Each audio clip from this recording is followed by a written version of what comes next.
In today's video, I'm going to teach you how to get a refund on Uber Eats for a bad order. Whether your food arrived cold, missing, or incorrect, getting your money back is often straightforward if you know the steps to take. Let's walk through the process together. First, grab your mobile device and open the Uber Eats app. You'll recognize it by its familiar icon on your home screen. Tapping the app should take you straight into the main dashboard where all the magic happens. Now, head over to your order history. You do this by locating the account or profile icon. It's usually in the bottom right corner of the screen. Tapping this will bring up a range of options, including your past orders. Here, you'll find a list of everything you've ordered recently.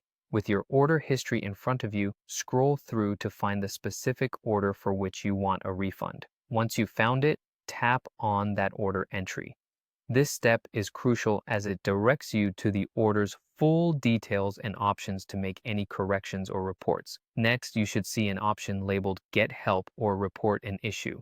This is the part of the app designed specifically for problems and refunds, so go ahead and select it. Now, you'll need to specify what went wrong. The app will provide you with a list of common issues ranging from missing items to incorrect items. Choose the option that best describes your experience. Once you've selected the problem, follow the prompts to describe what happened. Provide as much detail as you can.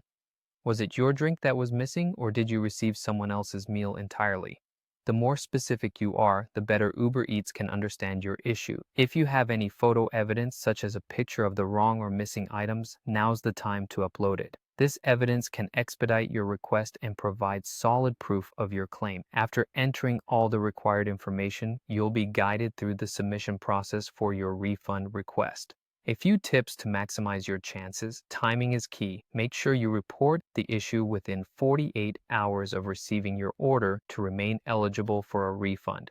Also, be very specific about what went wrong. Double-check your final receipt before submitting the request to ensure that any missing items hadn't already been accounted for. Finally, be aware that Uber Eats will review your request and may issue a refund or Uber Cash, so keep an eye out for a response from them. And there you have it. With these steps, you're well prepared to handle any order issues with Uber Eats and can get the resolution you deserve. Remember, the more detailed and timely your report, the smoother the process will be. Thanks for watching and happy ordering.